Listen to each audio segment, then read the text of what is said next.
Bismillahirrahmanirrahim. Elhamdülillahi Rabbil alemin. Vessalatu vesselamu ala Resulina Muhammed ve ala alihi ve ashabihi ecmain. Qadrli cemaat mümin Müslümanlar.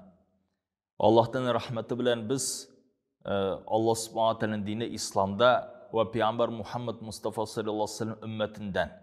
Hem de bu mesele bilen sizni ihlas konudan tebrik etesi kile. Çünkü Allah subhanahu wa ta'la sizin yüreklerinizini açtı şu hak dinge. Hem de yöneltti sizin yollarınızı Peygamber Muhammed Mustafa sallallahu aleyhi ve sellem turmuşuna. Kadir cemaat mümin Müslümanlar.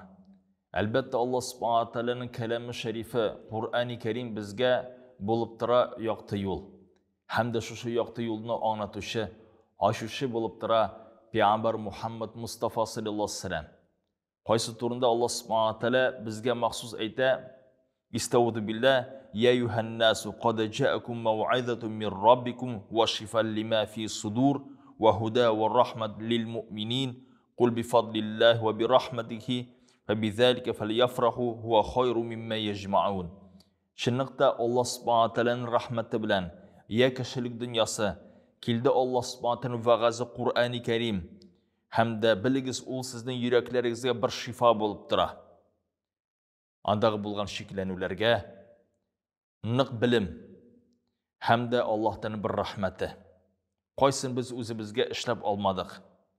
Hem de bu cemaat rahmet lil mu'minin Allah subhanahu wa ta'laga ihlas aşık ko'ngildan ışangan kardeşlerge. Hem de biligiz bu Allah'tan fazileti bilen, rahmeti bilen, şu sebepten sizin yüreğinizde suyunish bulsun. Hem de biligiz Allah subhanahu wa ta'la şunun bilen sizge izgiliklerini tilidi. Qadrli cemaat mümin Müslümanlar. Nişiksin suyunmaske şundan soň? Qaysın Allah subhanahu wa ta'la bizge tupturu Kur'an-ı Kerim'de ayta ko'ngilizga suyunish bulsun dey. Ko'ngilizga suyunish bulsun dey. Ne sebepten? Çünkü sizge kildi Kur'an-ı Kerim. Lekin de biz bilamiz cemaat, biz şahid Kur'an-ı Kerimni biz o'qiy olmaymiz. Eğer de bizge o'qitishi bulmasa, çünkü biz Tatarlar, Uzbekler, Taciklar, hatta Arap kişisi bulsa da eğer de anar bir muallim, ustaz öğretmese tecvid ilmin, ol Kur'an'ı dürüst etip okuy olmayacak. Eğer de indi anın mağnesine kirem deysen, tağında isteme okuduşlar, ya ki tefsir kirek, galimler kirek. Elbette birden bir galim, şu işke ayak soluşu, Peygamber Muhammed Mustafa sallallahu aleyhi ve sellem. Allah Teala ite istavudu billah. Ya eyyuhan nebiyyu inne arsalneke şahide ve mübeşşire ve nezira ve da'in ilallah biiznihi siracen munira ve beşşiril mu'minin bi enne lehum minallahi fadlen kebira.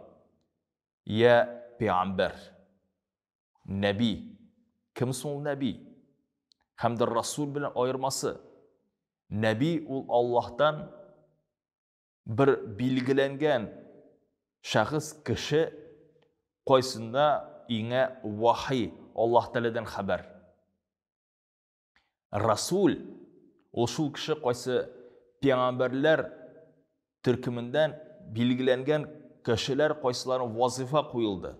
Halkka Allah'ın sözünü jetkizerge, anlatırga alırga.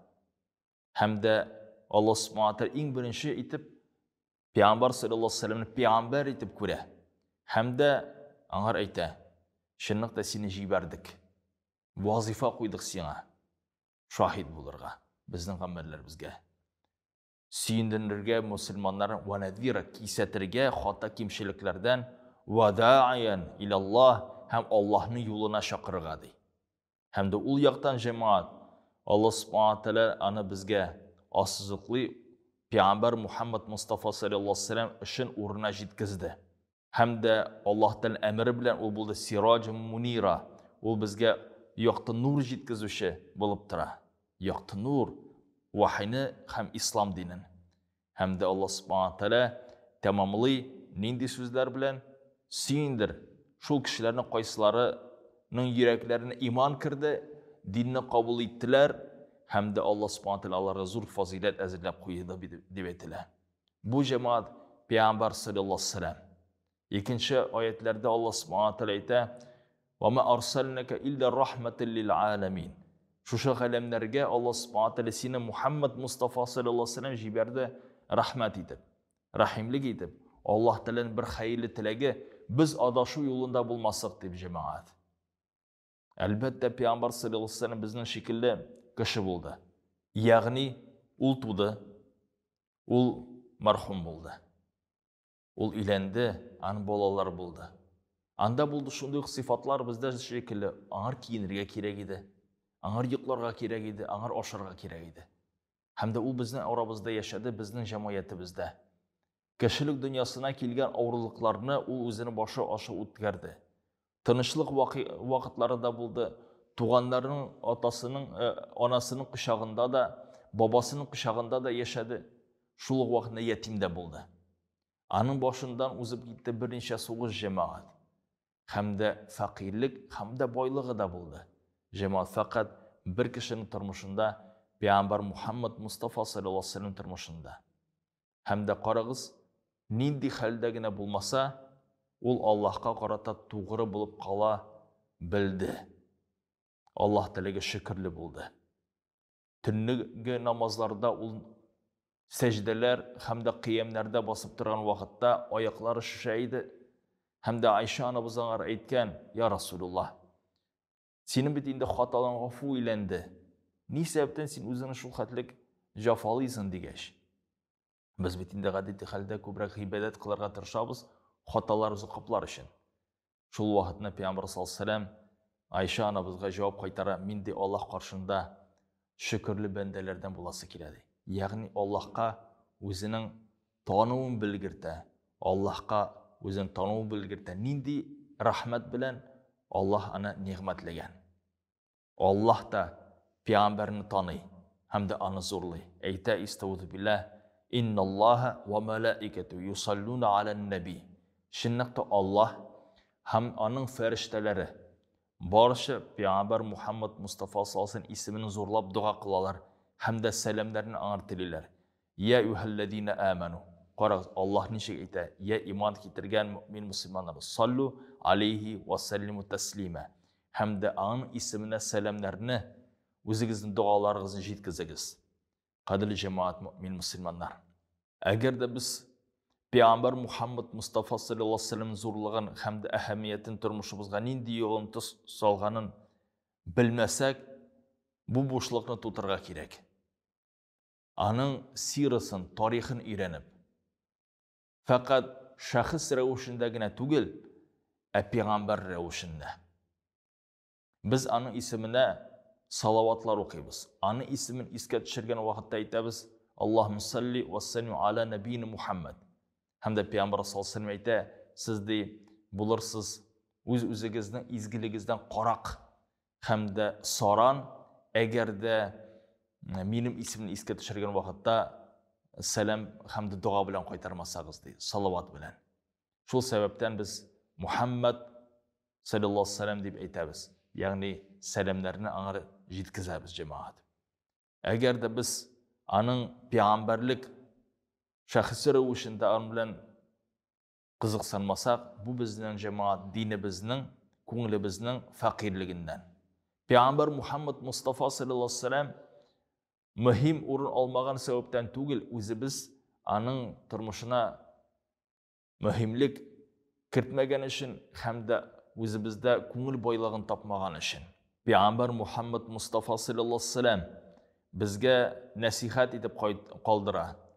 "Сез ди мине зурламагыз. Ничек насаралар үз вакытында зурладылар Айса алейхиссаламны. Андан үзләренә илаһ итеп сайладылар" ди. "Мине аны хәтлек дәрәҗәгә күтәрмәгез" дип безгә насихат итеп куйды. Шул сәбәптән кайбер кардәшләребез һәм дә галимнәр инде хәтта Пәйгамбәр саллаллаху алейхи ва саллям тарихын өйрәнүдән дә туктыйлар. Һәм дә аның исемнәренә салават әйтүдән дә туктыйлар, иллә дә мәгәр намаз эшендә генә. Үзегез дә уйлап карагыз. Намаздан тышта сез Пәйгамбәр Мухаммад Мустафа саллаллаху алейхи ва саллямга салават әйтәсезме, юкмы? Утырып бер фикерләп Аллаһка юнәлтеп 10-100 салават әйтәсезме, юкмы? Әйтмәсәгез, белегез, сезнең күңелегез фәкыйр. Пәйгамбәр Мухаммад Мустафа саллаллаху алейхи ва саллям тормышына qarata siz әлі көңіліңіз bilan kirmagansiz. Allohga shukrli bo'lirga әлі irinmagansiz degan. Chunki Alloh subhanahu taolo aytadi, rahmatul lil alamin. Ул payg'ambar g'alamlarga Alloh taolaning bir rahmati bo'ldi deb. Albatta, payg'ambar Muhammad Mustafa sollallohu alayhi vasallam shaxsi turunda musulmon g'alimlari, dunyo hamda g'alimlari da ana öğrenirler. Lakin de dünyavi g'alimlar öğrenirler payg'ambar Muhammad Mustafa sallallohu alayhi vasallamni faqat shaxs, tarixiy shaxs ravishida. Şunlarda alar yazalar Riz Muhammed'e şunun qirinde sallallahu aleyhi ve sellem deb yazıp qo'ymaylar cemaat. Hem de payg'ambar sallallohu alayhi vasallam öğrenirler faqat edeb ve ahlakni. Nindi ol bo'ldi yetakchi hamda sultan. Lakin de barcha payg'ambarligin vahiy, mu'jizalar masalasini chetga qo'yganlar. Cemaat bu durust tugil, bu zo'r xata. Bu iman sebebinden tugil. Hem de elbette biz Allah'ın yollarına indi iyeriga teyish tugillar. Biz eng birinchi payg'ambar Muhammad Mustafa sallallohu alayhi vasallamdan ko'ramiz payg'ambarni. Allohdan bir saylangan kishi qaysi endi vahiy, Qur'oni Karim hamda shariatni anglov inshaalloh. Alloh subhanahu taolo har birimizning ko'nglarimizga tavfiq va iman bilan, Allohdan bir rahmati bilan payg'ambar Muhammad Mustafa sallallohu alayhi vasallam shaxsiyatini öğrenip, anın bilen o'zimizning turmushimizni boytirlik nasiblardan ilesin inşallah taala amin. Payg'ambar Muhammad Mustafa sallallohu alayhi vasallamni yaratuv ul bizning iymonimizning bir ulushi. Nihatlik biz payg'ambarni nag'roq yaratamiz. Nihatlik biz uni oldinroq qo'yamiz o'zimizdan, turmushimizdan, yashashimizdan, biligi shu hatlik bizning iymonimiz qamilarak bo'lashar inshaalloh. Assalomu alaykum va rahmatullohi va barakatuh.